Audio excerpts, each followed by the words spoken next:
Welcome to the Legally Speaking podcast, powered by Kassoon Car. I'm your host, Rob Hanna. This week, I'm delighted to be joined by Samantha Lewis, best known as the Wellbeing lawyer. Samantha is passionate about all things wellbeing and focuses on this sector within the wider umbrella of retail and consumer. Specialist areas of hers include health and fitness, beauty and wellness, and food and drink, including active nutrition. Clients include a wide range, including Sweaty Betty, Rapper Racing, Wit, Huel, and lots more. So welcome, Sam. Thank you, Rob. Nice to be here. You may or may not know, but we have a regular question on the Legally Speaking podcast that we ask to you real-life lawyers. On the scale of 1 to 10, 10 being very real, how real do you rate the TV series Suits? It's a mix, I guess.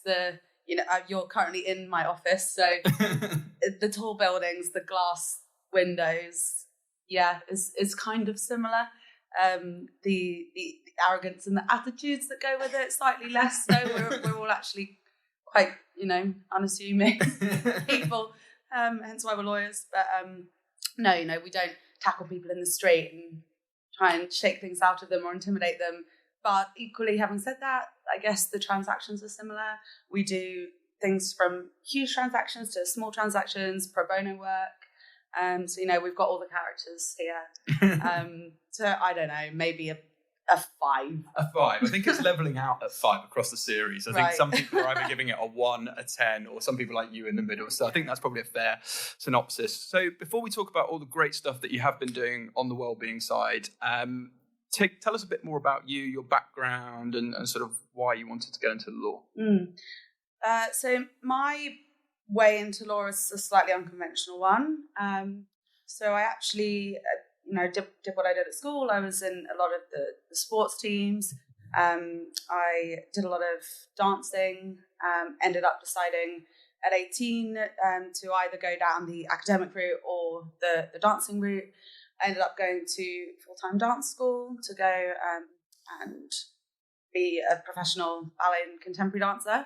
So I trained at Treleaven Conservatoire of Dance and Music in Greenwich, following which I toured around with my ballet company for years. So had a great run of going around Europe with a great group of people, performing most Fridays and Saturday nights to a whole bunch of different people and cultures, and I loved that, enjoyed it. Unfortunately got injured when I was about 23, and so I sort of moved into the production side of the industry, ended up taking the dancers on tour, doing a lot of sitting in the lighting box with my headset on, telling people where to go, and through that I then took a lot more of the role of management and looking at, for example, employment contracts and collaborations with different venues, different composers. So I worked for a company called Studio Wayne McGregor, and he works for the Royal Ballet. It's a very big company, but they often collaborate with really interesting artists, whether that be lighting designers or musicians, or it could be many a different thing. Yeah. So I started getting a little dip into the legal world through that role. From there, I took a bit of a step back and tried to think about what I wanted to do next. Loved that I was able to kind of nurture that creative side of myself, but equally the next thing I wanted to do, I wanted more of a challenge academically rather than physically. So at that time, I kind of looked at all my different options, decided that the best way to figure out, I had this idea of law in my head. I'm not sure where it came from. I think my grandma planted it in my head a long time ago. Do you come from a family of lawyers, or? No, not at all. So my dad was headmaster of my prep school. So he was headmaster for 26 years. My mum was the office registrar of the school, so they shared an office. How they did that for so many years is beyond me, but there we go. So I had them around me all the time. My brother works in construction. He has his own company, and my little sister's fairly fresh out of uni, so she's just landed her first big role at a marketing agency. So all very different. A wide mix. Yeah, definitely. I remember the day I sat my dad down, I took him out for dinner to say, do you know what, Dad? I know what I'm going to do next. I'm going to go be a lawyer. And I thought he'd be really happy because, go down a nice, solid, professional route. Yeah. Instead, he asked me how much it was going to cost him, obviously. A straight shooter then, he said. Yeah, absolutely. Largely, he was only joking, but he's, we have a German family, so everyone just says what they think, which is actually useful. Yeah. So I actually ended up doing a whole bunch of different legal work experiences. My mum's good friend kindly let me shadow her at Westminster Magistrates Court. She was district judge there, so that was very interesting for me. A friend of mine's wife worked as an in-house lawyer at De Beers Diamonds, so she let me go in and kind of shadow her in that role. Once I tried all these things, I was like, right, okay, fine, I want to be a lawyer. This is great. So at that stage, I came to Pinsent and did a vacation scheme. Really, really loved my time here. Could feel immediately that the culture of the firm was good, very inclusive, very friendly. So after my vaccine, they kindly offered me a training contract, which meant that I was then able to convert my dance degree into law degree via the GDL, and then subsequently I did the LPC. So it's 2 years to train post my other degree, which they paid for. Great, Dad's happy, everyone's happy. So that was great. Law school is brilliant. You get to meet a whole different bunch of people coming from different backgrounds, particularly on the GDL. I came from ballet. I met people who were musicians. Lots of people who did history tend to move into law. So yeah, really good couple of years. My dance company were incredibly supportive. They let me work part-time and then 2 days a week and then 1 day a week, and they were great. They knew that it was something that, or at least they felt that it was something that I was going to excel at. So I had all the support, which was great. So then I finally make it to Pinsent's, big scary law firm. But beautiful offices, as you mentioned at the top. Offices, yeah, we've got a nice view looking out of the skyline of London. We should probably say that today. Yeah, exactly that. And it feels different here than other firms. And so right from day one, they let me do largely what I wanted to do in terms of sector focus. So I kind of knew by this point I wasn't fresh out of uni straight into a law firm. I'd worked in the office for years, and I've been in the arts, and I kind of knew what I liked and where I was probably going to go. Yeah. So you do different types of law. So during your training contract, I focused on corporate with a kind of sporting background and ballet background. With corporate law, it's very much transactions, projects. You have a start, you have a finish. Everyone's in it together. There's a positive ending largely for most of these transactions, rather than contentious work where people are battling. Yeah. It's you still have your battles during negotiations, but actually largely everyone's aiming for this collaboration, which ends up with a success story at the end. So that's why I went into corporate. Retail and consumer wise, I worked a lot with Tom Lehman, who's head of retail consumer here. He's a partner in the corporate team. He has a lot of very, very interesting clients. So people like Sweaty Betty and Rafa, who we've been working for I think it's 17 and 20 years respectively now. So Rafa, right from inception through a whole bunch of different funding rounds, we just generally support them with corporate support and many other things across the practice areas that the firm offer, and eventually to an exit. So we sold them a couple of years ago. We still work for the company now, but it's that journey that we're able to take with these really interesting brands is what people like Tom and I find interesting, and that's the thing that we focus on when we work on our day-to-day basis. Touching on day-to-day, that was what I was going to ask you. What does the day-to-day look like for somebody, a wellbeing lawyer such as yourself? Give us a sort of a day in the life, and we'll talk about all the other stuff outside of the office, but just give us a bit of a snapshot of that. So it tends to be really mixed, actually. So, I always train in the morning. So first thing is get up before everyone else does. So what does that mean? Is that sort of you're a super early person? Because anything past 6:30 is just too early. Yeah. So it depends. My partner would disagree. He rather goes earlier, but I'm the same as you. I agree. Sleep is good. So we tend to get up at about 6:30. Yeah. Run out, jump on the Northern Line, which is far more pleasant at 6:30 than it is at like 8:30. So yeah. That's a good start. So we head into our gym, WITS, which is as you mentioned, one of our clients. Which stands for whatever it takes. Love that. That. Yeah. And it is true. It's a good, it's a good phrase that they've got there that everyone does live and embody. So it's it's cool. So we get there for 7:30. We do our programming, so we train there every day.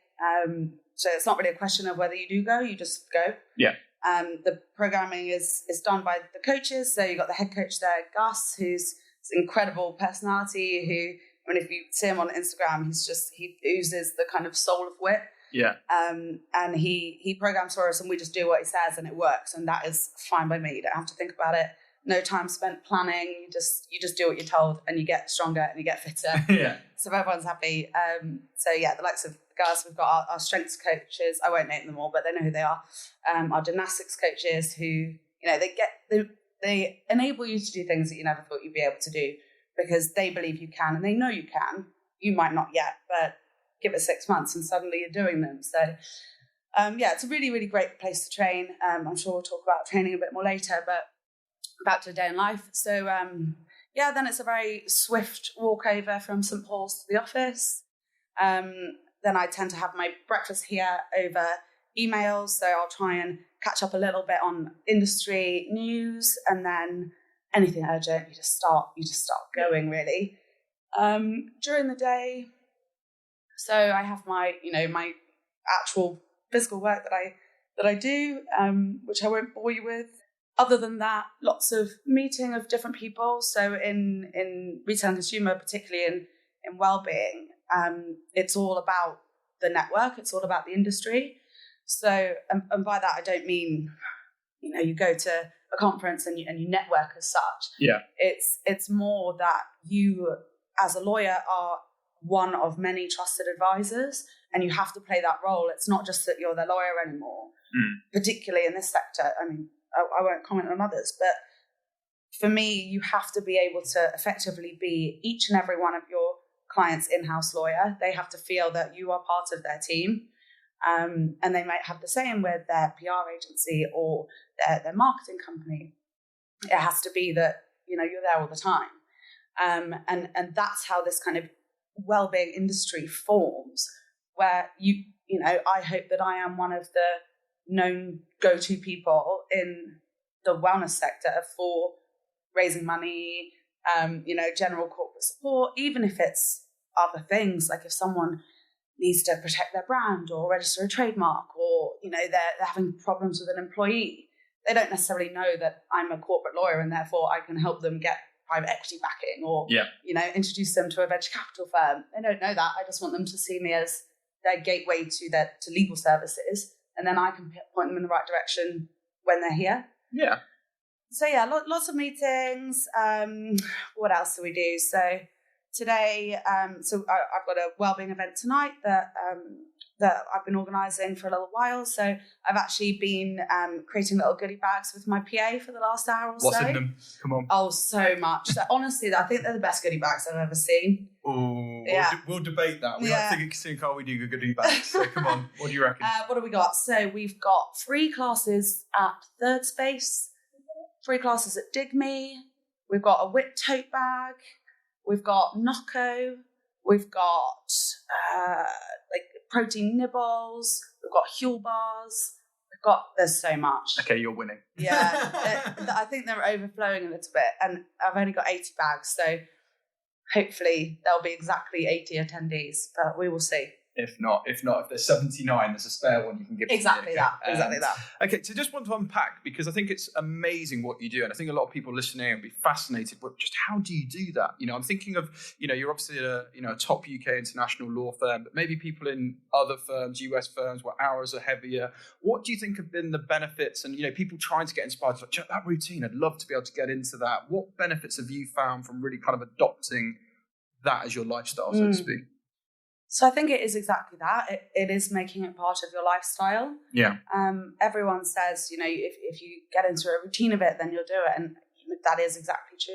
Playing devil's advocate, though, because I came from a sporting background like you, people who maybe haven't come from so much of a sporting, maybe slightly more academic or whatever, it'd be more of the arts backgrounds. Yeah. What would you say to them? Tips saying, well, it was easy for you. You're always in the netball team. You're always in the football team. It kind of comes natural to you. What tips would you give to those people in terms of, look, get involved? Yeah. I would say you've got to find something that works for you. Yeah. For me, that's CrossFit.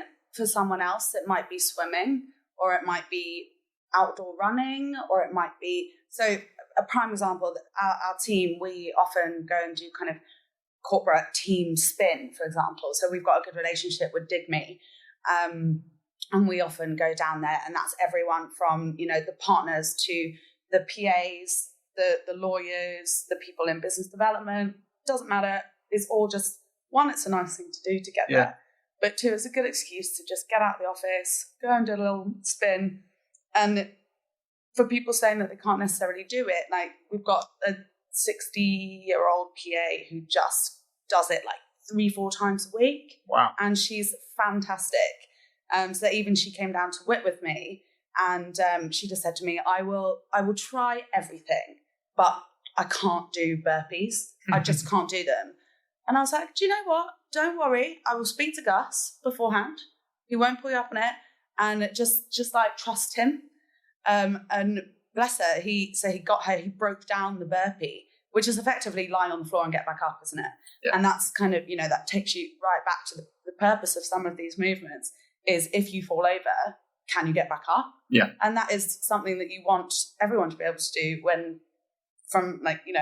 whether you've been injured or whether you're just old and fragile, you want everyone to be able to do that. So, by the end of it, it was easy for her. She was just doing it. So, I'd say definitely find something that you connect with, whatever that might be. And giving CrossFit its kind of day in the sun, that it's so scalable. You can, you've got the athletes in the CrossFit Games who are incredible at everything. And then you've got people who come in, they've never done it before in their life. And you're not expected to be able to, power clean like a certain, like your body weight or something. Yeah. I've taken friends in before on the weekend for slightly more relaxed, fun kind of partner workouts. And they've been terrified. And I've just said, come with me. I'll show you what to do. I'll tell you what weight to put on, and we'll go from there. And we've gone in.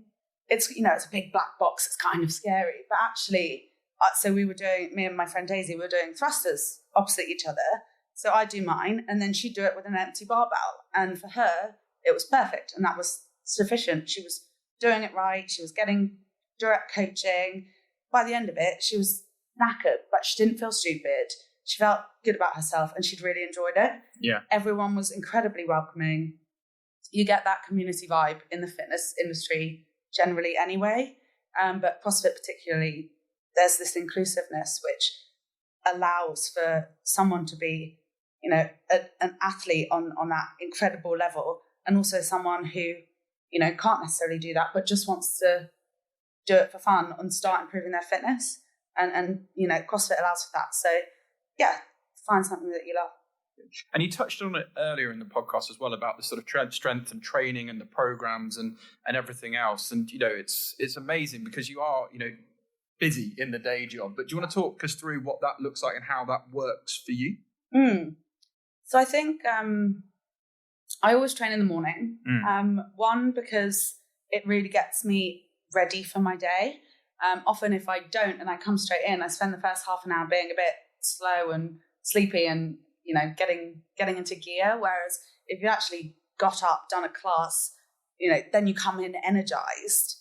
And anyone who has, run whatever it might be, if they've gone and done a reshape class at One Rebel or a spin at Dig Me, whatever it might be, they will never come in the morning and go, oh, I feel really tired. They always feel energized and ready to be productive. So I think that's something that I think your bosses and your seniors around you will always, be an advocate for, because do they want someone who looks a bit sleepy and can't really be bothered, or do they want someone who's raring to go, they've got energy? Obviously they're going to take the second option. And if the reason for that is because you've been out doing some exercise, then great. Yeah.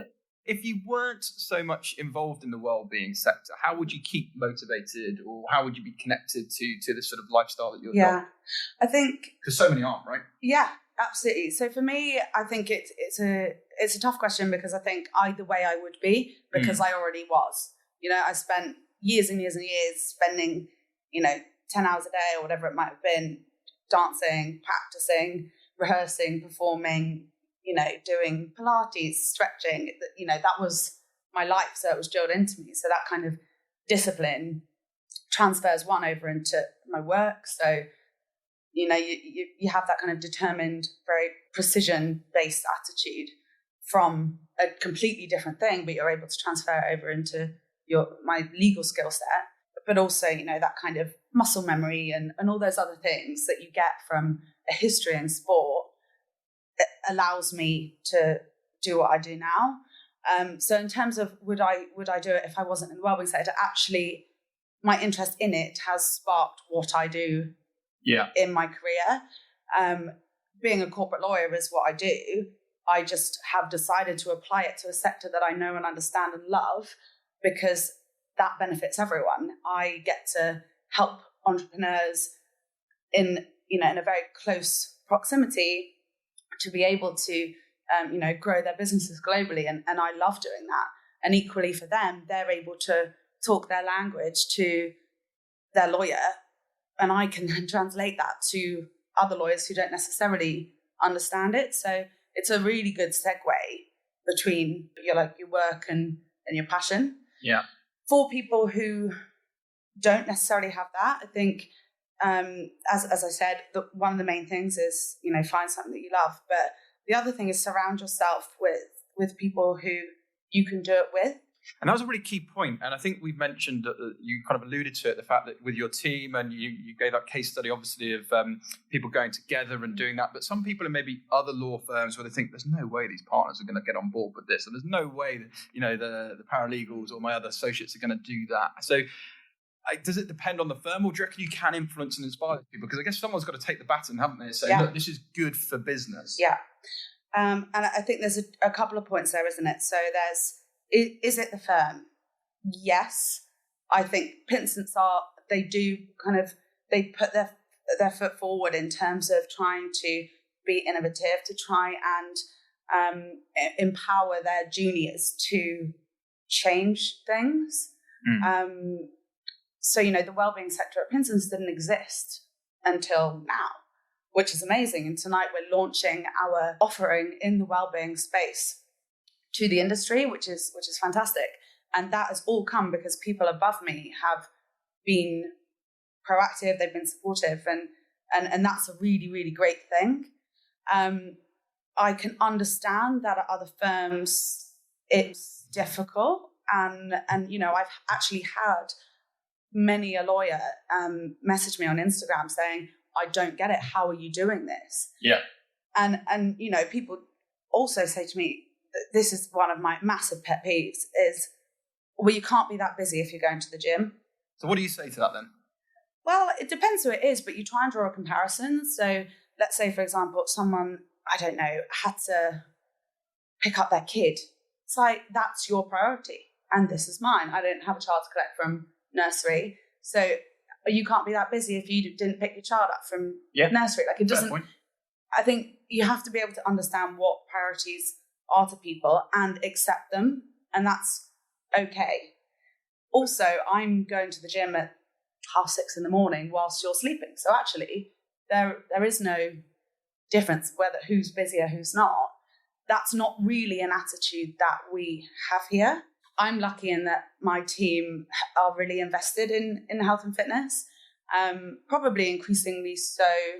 The more kind of I'm open to speaking about it, people see what I'm doing, and I think that does inspire people in the team, which is great. I had a guy in my team the other day ask me to give him some tips on like his strength programming at the gym, because not everyone can go to a nice gym or whatever. They might not have time, so they might do stuff at home or on the weekends, and that was really nice that he felt that he was able to just come up to me and and asked me that. And actually I was able to give him some advice that I'm not holding myself out to be someone who is able to give, the advice that a coach or a PT could give, but certainly just a bit of direction. And that's really been beneficial to him. We have a health and wellbeing strategy. Yeah. We're a purpose-led business now. So we try and, as I said, empower people, encourage people to do what works for them and what works for the employees. If you've got someone who's able to do what they need to do to make sure that they're their best them at work, then everyone's winning. The firm is getting more out of their employees. The employees are feeling happier because they're able to do those things that make them happy. And I guess the other thing is also knowing when you can't. Yeah. You might have, and this has happened many a time, you might have a class booked in at 7 p.m. and you think, do you know what, I've got a fairly chilled day today. I can definitely make the 7 p.m. class. It gets to 6:15 and something lands and you can't go. And that can be frustrating. Hence why you should go in the morning. That's what I was going to say. Particularly if you're a transactional lawyer, mornings is the best time to go because evenings it can get very, very heavy. Mm-hmm. I guess what I'm taking away from this as well is, if people are prepared to invest in that in the mornings, actually you'll be a lot more energized and actually hitting those 7 to 10 chargeable hours, whatever it might be. Mm-hmm. You're a lot more motivated and inspired to do that. And you've just got a lot more about you, right? Yeah. I guess that's what we're saying for that. And another great thing I noticed you guys did the other month at Pinsent's was a sleeping seminar. And there was some really was there some top tips you would share to people about that? I mean, some lawyers, transactional lawyers say, look, I'm lucky if I get 3 hours sleep at the moment, I'm slammed. But and it is a real issue. It is an issue. I think don't be the lawyer who says, sleep when you're dead or whatever. Don't encourage that because it's not big and it's not clever and no one thinks any better of you because you slept 2 hours. That's not what we encourage here. Obviously, there are times when you're trying to complete a deal and you do work horrendous hours and it is what it is. And it's the peaks and the troughs of your time. And that's why we do it, because you get those moments of adrenaline where you are, working towards closing a deal. And that's incredible. What's not incredible is if you're peaking 90% of the time. And that's when, and that's a choice. If people want to work at a firm where they have to work like that, then they're probably well rewarded for it. Here, we work incredibly, incredibly hard, but equally not to the detriment of people's health. Yeah. So sleep is absolutely key. So there was a time where when I first started going out with my boyfriend, where he kind of joked that he only needed 6 hours sleep, and I maintained that I needed 8. Yeah. I'm a solid 8 as well. Yeah. Oh, and he is so on board now. He gets it. But he kind of, what's the word? He'd been doing it for so long that it became normal, and he didn't realize how much better he could feel if he had 8 hours all the time. And you just can't always do that if you're working for a big corporate law firm. However, what I'd say is you just, with training and watching out for your health and wellbeing in that respect, what's useful is if you can try different things. So let's say, for example, I went to sleep at 3 a.m. because I've been working on a deal. I'm not going to get up at 6:30 and go to the 7:30 class. Firstly, you need the sleep. Yeah. Secondly, you're going to perform awfully and you're not going to gain anything out of it. And then you're going to get to work and be rubbish. Yeah. So that doesn't work for you. It doesn't work for your coaches. It doesn't work for your employers. So instead, you've got to shift some stuff around. So it might be that actually you come in, you get those couple of extra hours sleep, you come in at 10. Everyone knows that you've been up until 3 a.m. Or even if they don't, they're not going to question you coming in at 10 because that's not what we do. Then, you work however you need to work. Then what I might do is go off to the gym at 5, go and do a quick HIIT class, something that's not too taxing, but something that will just re-energize you a bit. Then I'll probably go home and work all evening. Yeah. But obviously for some people that sounds horrendous. For me, it's not. It's what we do. But at least then you've still been to the gym. You've still re-energized yourself. You've taken a break. Because, being a lawyer, it is mentally challenging. You do you do have to focus. There are complex issues that you have to kind of unpick. It's not an easy job. So taking a step back and actually relaxing your mind slightly and just letting your body do stuff for a bit means that when you come back to it, actually you're going to be more productive. So what you would have done that evening in 6 hours, you end up doing in 4 hours. So yes, you might have taken 1 hour out to go to the gym, but you might have gained 2 hours back later. Yeah. So again, it's that kind of beneficial. We've talked a lot about obviously going to the gym and being active and all of that great stuff. But even if for some people they can't get to that step at the moment, nutrition is also a big part of this battle, right? And I think lots of people, again, in law firms get very used to the same lunch or maybe not eating as well as they should be. Have you got any tips for people, in terms of sort of basic nutritional things they should try? I know you've got the 5 a day, but more complex than that, or any tips that you'd give people? So a couple of things on this one. So I can't tell people what they should eat. For me, I'm diabetic. I'm type 1 diabetic. So I follow a very low carbohydrate diet. That's not me trying to lose weight or follow any sort of diet. It's just easier to maintain my blood sugar levels doing that. So that's what I've done. And, I've trained my body so that it is able to be fueled off those nutrients rather than focused on, high carb diet just because you need energy to go to the gym. So in that respect, I guess my diet will be slightly different from other people's.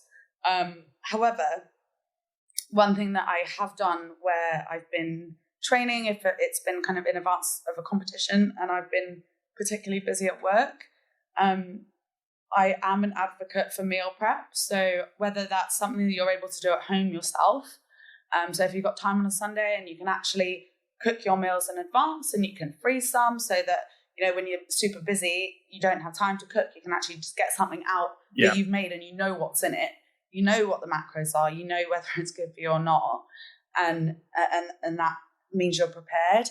Otherwise, there are some really, really good meal prep companies out there that can deliver to your work. I mean, fairly recently, just over the summer, actually, I had a period of about 3 months where I was really, really busy at work.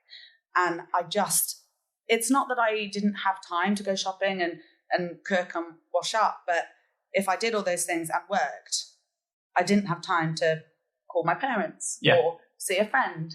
So in order to kind of regain some of that time back, I had a meal prep company for about 3 months, and they would deliver to the post room here in like a big cool bag, and it would be not breakfast, but I had lunch and dinner. So that meant that I wasn't eating on a whim. I wasn't ordering in every time that I had to work late. I just already had food there. It also meant that I got to see the post room guys every day who are great. And sometimes you can be in a bit of a bubble when you're working that hard, where you only ever really see yourself and the people on your floor. And actually, the firm's a bigger place, and it's really nice to touch base with like all of those people. So meal prep is a good one. I think there's an element of, balance that we spoke about. We've got a lovely array of clubs and penguins and mince pies on the table here. And I am going to encourage all of us to have at least something before we go. There's nothing wrong with the occasional treat. You just got to know when to have it and whether, what your relationship is with that kind of thing. Yeah. Prime example, like advent calendars. I said I wouldn't talk about Christmas, and I have. But advent calendars, you get your little bit of chocolate every day. Like, great, have it. Why not? Like, we all work hard. If you train hard, if you eat well most of the time, then why not? And the other thing is drink loads of water. See, that's interesting. So I've always been a really big advocate of drinking loads of water, and I drink tons anyway. And someone was trying to say to me the other day, no, it's really bad for you to drink lots of water. I was like, how is that possible? Yeah, did they have any backup to that? No, it was just, I was in the pub, so I don't really, I didn't really take that verbatim. There's no context to it. So, okay, moving away slightly differently then, treadmill desks, good or impractical, waste of time? If I'm honest, I'd have to say undecided because I've never seen one. No? I think there's one on the 6th floor. Okay. But I don't know. We had, I guess similarly, we had a sort of an air bike that was in this container that apparently meant that you didn't sweat in it. It just sat there unused, to be honest. I think one of the reasons for going out and doing a class or whatever that might be is to get out of the office. Yeah. We're here all the time. And actually, it's like when people say, go out for lunch, don't eat at your desk. There's a reason that you go and you come back and you come up with new ideas, or, you've had a bit of a breather and you've got unstuck in a little complex problem that you've had because you've had that headspace. So do I think you should be on a treadmill whilst doing work? I mean, bonus calories, I suppose. Yeah. But ordinarily, I personally, with the work that we do, I would need to have a real focus. If there was one initiative you could include, which may be a little bit contentious, is there anything you think from working in a law firm, I'd love it if that was in place, or you would like to introduce? Oh, that's a really good question. Weirdly, I think that we're starting to kind of get there on a few things. So part of the thing that we're really good at here is this: we've moved agile in the last kind of year or so. So, we don't have set desks anymore. Which means that people feel like they can manage their time better, and that their time is their own. And yes, you have to log 7 hours of your time a day, but no one's to say that it has to be between X hour and X hour. There's 24 hours in the day, and you can record that time as and when you want to. So it means that we can do the things like I said earlier about, come in half an hour later. If you're going to be here until midnight, then do you have to be here at 8 a.m.? No, probably not. And then at lunchtime, if you want to actually run down to the Barry's and Finsbury's Square or whatever it is, then you can just run and do that and then come back. And actually, it's starting to become accepted that people are doing that. And actually, how can you frown upon someone going to a fitness class over their lunch break and then, sitting and, having whatever they eat afterwards, rather than going out and sitting for lunch or something. Meals is what they're eating afterwards, right? Absolutely, yeah. Absolutely. Nothing just brought on the way back. Yeah. Or a shake. So I think it's the perception of it. And interestingly, I think the more everyone talks about it and is open with the fact that actually, yeah, they are running out in the middle of the afternoon to go into a fitness class, but then they're coming back and working really late, then it does become more of the norm. And the challenge is that not everyone does fitness, and that is fine. Yeah. People's priorities can be something else. And, you don't have to enforce health and fitness on anyone. Often people will pick up little bits here and there. And if people are improving one thing in their day that they weren't doing before because of this openness around health and fitness now and the increased interest in it, then great. But equally, if they want to go for a beer at the pub after work rather than going and doing a team spin, that's fine too. And, we still do that. It's all about that. I hate this whole balance thing, but it is all about balance. Yeah. We go to a class together, and then it's like a whip on a Friday evening. Everyone goes straight after work to the pub. What we do is we go and do a class called Wit Gone Bad. It's absolutely hectic. Everyone just kind of really goes for it, gets really sweaty, high fives everywhere. Like it's great. It's a really good atmosphere. And then we will finish it and then we go to the local pub. Yeah. And that's really fun. And having that social network at your gym actually kind of makes you be able to kill two birds with one stone in some instances where you don't necessarily have time to see your friends. But actually, if you're training with them in the morning, then in between sets you can catch up on what, how the family is, or, all of those other bits of your life that you kind of are able to consolidate, which is great. Yeah, definitely.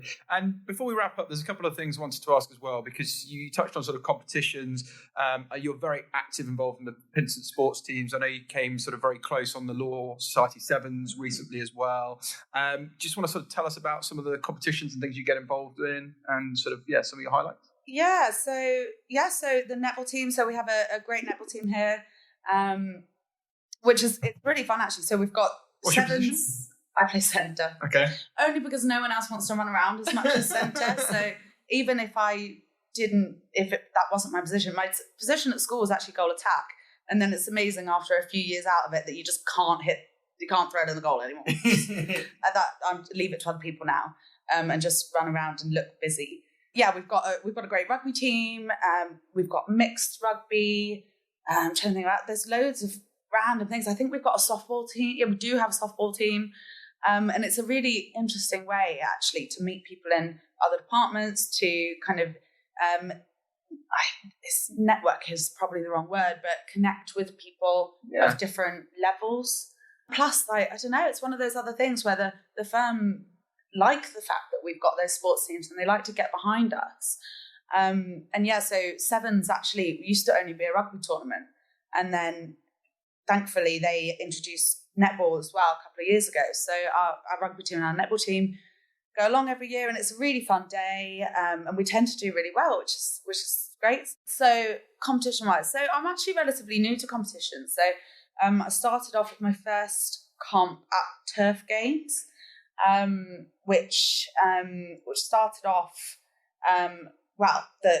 my involvement started off a couple of years ago in the team competition. So you have the summer one and the winter one. So did the summer, did the winter, ended up, I was in a mixed team, me, my boyfriend, my friend Alice, her boyfriend, and our other friend Jamie, who's an absolute monster. He's huge. So you just tell him what to do and he just picks something up and takes it over there. It's very useful. So it's really, for me, team competitions are so much fun. It's all about kind of collaboration. There's a lot of tactics involved. And actually some people often say, I don't really want to do a team competition for fear of letting someone else down. But actually, if you're in the right team, you'll never feel that, because no one will ever make you feel that way. And actually, the good thing about it is you are able to pick someone else up where they would fall down. So, for example, I'm not a great runner. So there might be something that's a part running event and part something else. So someone who's a cracking runner will go out there and take most of the running meters. And then where I might be better at, lifting something slightly heavier or whatever it might be, then I kind of take that on for them. So that kind of give and take is one of the reasons that I really like team comps. So then what else have we done? So I did Fittest in the City, which was it's an individual comp of Turf Games, which is kind of since their collaboration with Under Armour. So I filmed with Under Armour. Tell us about that. So it's an interesting one. So Under Armour basically wanted to do kind of intro videos with a couple of the athletes who are going to be competing at the individuals, to basically try and, similarly to what you guys are doing actually, kind of educate people on how you're able to do things when there's blockades in the way. So for example, with the guy who did it, this guy called Tom Bliss, he's an ex sportsman. I think he was injured, and they kind of took the angle with him of that kind of like ex-sportsman turned PT, but also like fitness competitor. And then the angle for me was about this kind of full-time professional, and the kind of the resilience that it takes to also compete alongside these athletes. So it was super interesting. So they just approached me, and they came to my house at like 6 a.m. and came on the tube with me to WIT and filmed at WIT. Did you feel like a celebrity?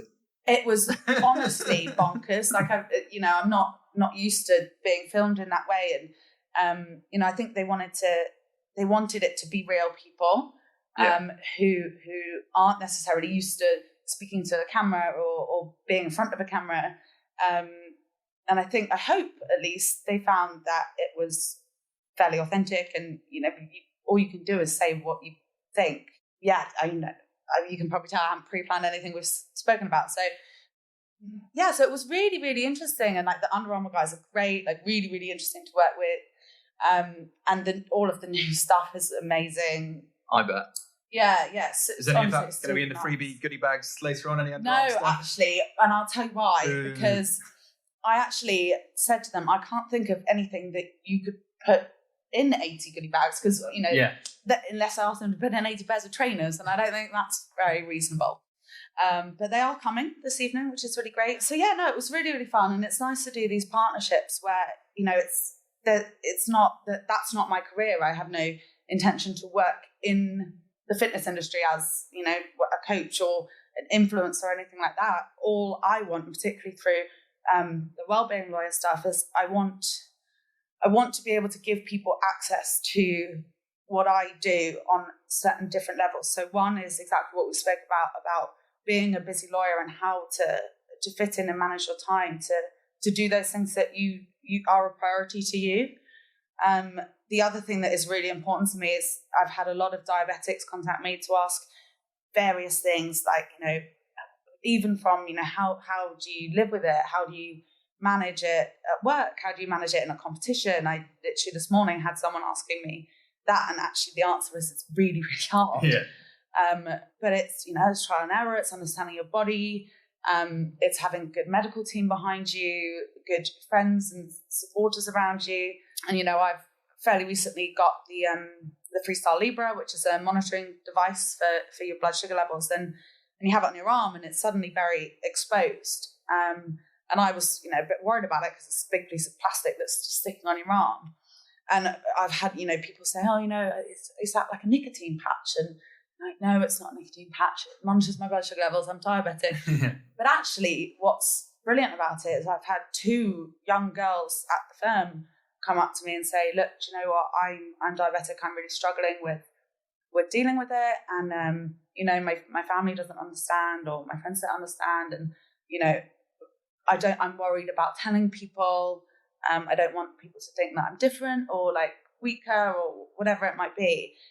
And to be able to just sit down and have a chat with those people and give them my experience, or try and connect them with other diabetics at the firm that they didn't know were there, and make them feel slightly less alone in it. Yeah. Then that's great. And another really, really nice story, and I imagine this is probably the last one, but for example, we were talking about the Turf Games competition.